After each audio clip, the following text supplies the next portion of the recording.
Kalamassery government പോളിടെക്നിക്കിലെ men's ഹോസ്റ്റലിൽ വൻ കഞ്ചാവ് ശേഖരം കണ്ടെത്തി.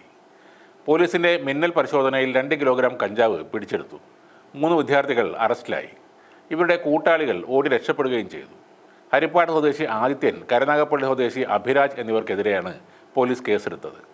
മറ്റൊരു വിദ്യാർത്ഥി ആകാശിൻ്റെ മുറിയിൽ നിന്നും 1.9 കിലോ കഞ്ചാവ് പിടികൂടി. ഈ വിദ്യാർത്ഥിയിൽ നിന്ന് 2 മൊബൈൽ ഫോണും തിരിച്ചറിയൽ രേഖകളും പോലീസ് പിടിച്ചെടുത്തു. കേരളത്തെ നടുക്കിക്കൊണ്ടൊരു കോളേജ് ഹോസ്റ്റലിൽ നിന്നും ഇതാദ്യമായാണ് ഇത്രയേറെ കഞ്ചാവ് ശേഖരം പിടികൂടുന്നത്. ഇന്നലെ രാത്രിയാണ് പോലീസ് മിന്നൽ പരിശോധന നടത്തിയത്. ഓടി രക്ഷപ്പെട്ട 3 വിദ്യാർത്ഥികൾക്കായി തെരച്ചിൽ തുടരുകയാണ്. രാത്രി തുടങ്ങിയ പരിശോധന ഇന്ന് പുലർച്ചെ 4 മണിവരെ 7 മണിക്കൂറോളം നീണ്ടുനിന്നു. റെയ്ഡിനായി ഡാൻസ് ഓഫ് സംഘം അവിടെ എത്തുമ്പോൾ ഈ വിദ്യാർത്ഥികൾ കഞ്ചാവ് അളന്ന് തൂക്കി ചെറിയ പാക്കറ്റുകളിലേക്ക് മാറ്റുകയായിരുന്നുവെന്ന് ആ റെയ്ഡ് നയിച്ച Kochi narcotic cell ACP Abdul Salam പറയുന്നു. കേരളത്തിലെ ലഹരി കച്ചവടത്തിൻ്റെ ആഴം എത്രത്തോളം ഉണ്ടെന്ന് വ്യക്തമാക്കുന്നതാണ് ഈ റെയ്ഡ്. പരിശോധനയിൽ ആകെ കണ്ടെത്തിയത് 10 കിലോ കഞ്ചാവാണെന്നും പറയുന്നുണ്ട്. കഞ്ചാവ് വിൽപ്പനയ്ക്ക് അവിടെ എത്തിച്ചയാളെ തിരിച്ചറിഞ്ഞിട്ടുണ്ട്. വിദ്യാർത്ഥി രാഷ്ട്രീയ സംഘടനകൾ വളരെ സജീവമായ ഒരു ക്യാമ്പസിലാണ് ഈ കഞ്ചാവ് വിൽപ്പന നടന്നത് എന്നത് ഞെട്ടിക്കുന്ന ഒരു കാര്യം തന്നെയാണ്. വർഷങ്ങളായി SFI ആണ് പോളിടെക്നിക് തിരഞ്ഞെടുപ്പിൽ വിജയിക്കുന്നത്.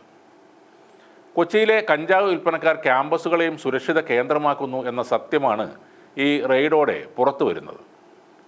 അന്യസംസ്ഥാനങ്ങളിൽ നിന്നുമാണ് കഞ്ചാവ് കൊച്ചിയിലേക്ക് എത്തുന്നത്. കേരളത്തിലെ ലഹരി മാഫിയ സംഘങ്ങൾ ഒഡീഷയിലെയും ആസാമിലെയും യുവാക്കളെ ഉപയോഗിച്ചാണ് നിലവിൽ ലഹരിക്കടത്ത് നടത്തുന്നത്. മുൻപ് ഇവിടെ നിന്ന് ഒഡീഷയിൽ പോയി മൊത്തത്തിൽ കഞ്ചാവ് വാങ്ങി വരുന്നതായിരുന്നു ഈ കച്ചവടക്കാരുടെ രീതി. ഇപ്പോൾ ലഹരി ഇടപാടുകൾക്ക് വേണ്ടി മാത്രം കേരളത്തിലെത്തുന്ന ഒഡീഷക്കാരായ യുവാക്കളുടെ എണ്ണവും കൂടി വരികയാണ്. ലഹരി വ്യാപനം തടയാൻ കൊച്ചി നഗരത്തിൽ കമ്മീഷണർ പുട്ട വിമലാദിത്യയുടെ നിർദ്ദേശപ്രകാരം ഡാൻസ് ഓഫ് സംഘങ്ങളുടെ നിരീക്ഷണവും പരിശോധനയും കർശനമാക്കിയിട്ടുണ്ട്. ഇതിനിടെയാണ് വൻ കഞ്ചാവ് വേട്ടയും ഉണ്ടായിരിക്കുന്നത്. ഇത് കളമശ്ശേരി പോളിടെക്നിക് ക്യാമ്പസിൽ മാത്രം ഒതുങ്ങി നിൽക്കുന്ന ഒന്നല്ല. ഏത് വിദ്യാർത്ഥി യൂണിയൻ ആയാലും ക്യാമ്പസുകളിൽ പരിശോധന ശക്തമാക്കണം.